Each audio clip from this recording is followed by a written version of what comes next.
cordiales ingenieros, somos el equipo conformado por Ricardo Cepeda, Steven Valareso, Jenny Ordóñez, Ángel Morales y quien le habla Ariadna Bajaña.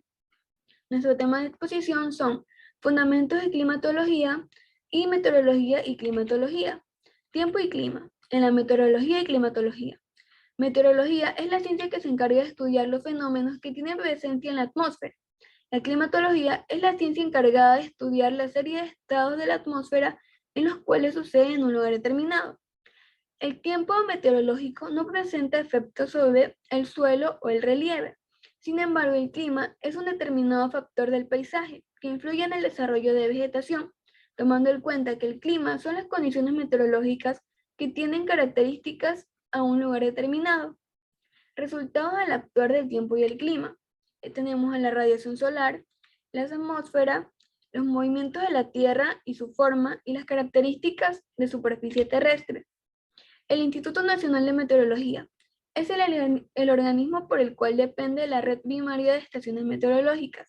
Esta se encarga de estudiar datos y de esta manera se obtiene un abastecimiento de dos tipos.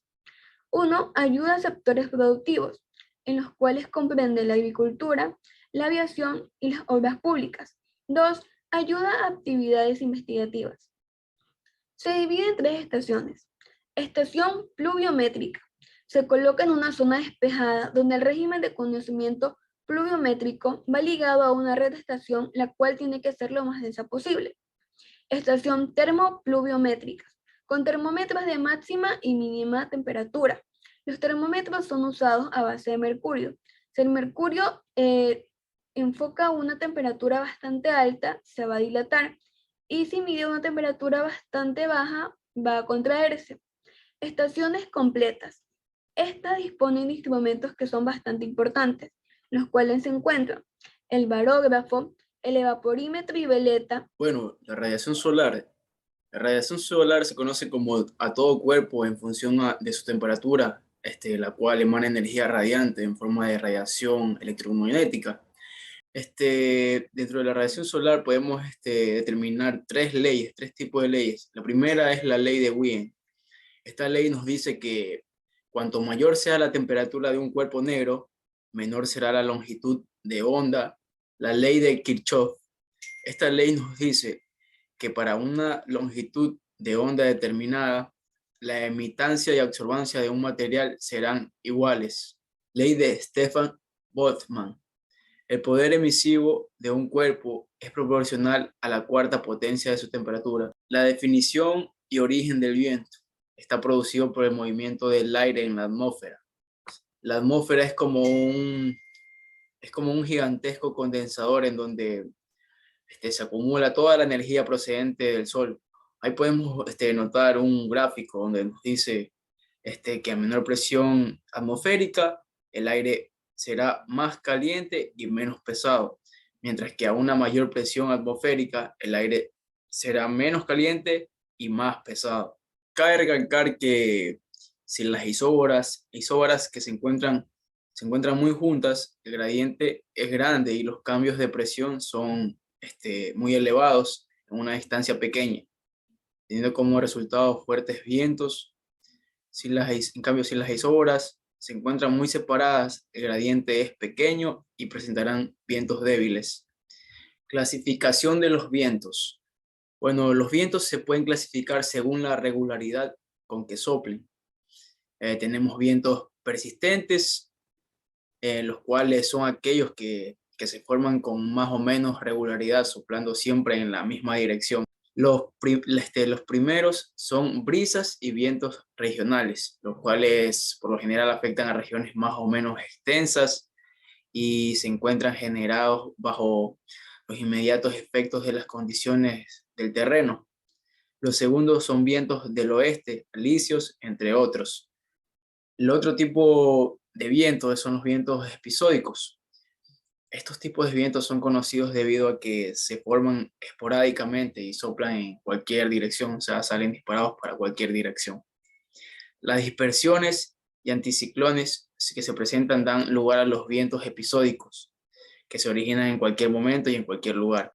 El clima en nuestro planeta. Es importante aclarar el concepto de clima y resaltar la diferencia que existe con el término tiempo, ¿ya?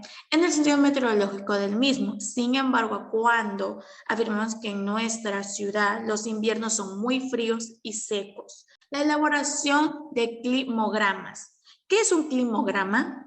Un climograma es un gráfico que representa simultáneamente los valores de temperatura, media mensual, media una línea, y las precipitaciones mensuales, media, y mediante barras verticales.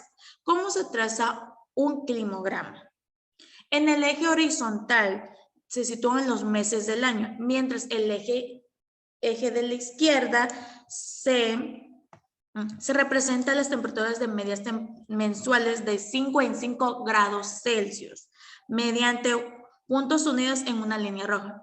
En el eje de la derecha y mediante barras azules se representan las precipitaciones medias mensuales, así como podemos ver aquí en los gráficos. Los controladores del clima son la altitud, la inclinación del eje de la rotación de la Tierra, la distribución de la Tierra y el mar, las corrientes oceánicas, la circulación del eje de la atmósfera. Ya.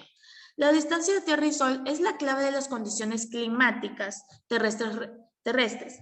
La evaluación del clima de la Tierra. En la Tierra no siempre se ha presentado el aspecto que nosotros conocemos, que es redonda, hoy en día ya.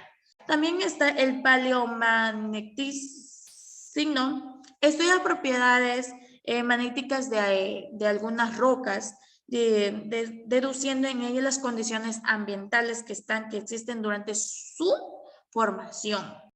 Los climas de la península ibérica.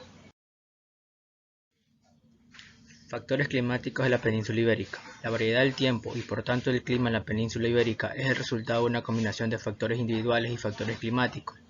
La ubicación de la península en la latitud media significa que generalmente disfrutamos de un clima templado, resaltado por el efecto amortiguador de las aguas relativamente cálidas que lo rodean. Sin embargo, el tercio norte de la península a menudo se ve afectado por sistemas frontales y centro de baja presión que se separan del frente polar. Clasificación climática de Fohn. Hay diferentes formas de clasificar las regiones en función de su clima. Una de las clasificaciones más utilizadas es la de Fohn, una clasificación regional de la península ibérica basada en factores como el índice continental y los patrones de precipitación. El índice de continentalidad se define como, lo podemos ver en el cuadro celeste, donde AT es la amplitud térmica anual que se calcula como la temporada media del mes más cálido menos la del mes más frío, y θ la latitud del lugar considerado. Un posible índice para medir el pluviométrico de la región se basa en la lluvia recolectada durante el trimestre de verano, junio, julio y agosto, como se muestra en la siguiente tabla.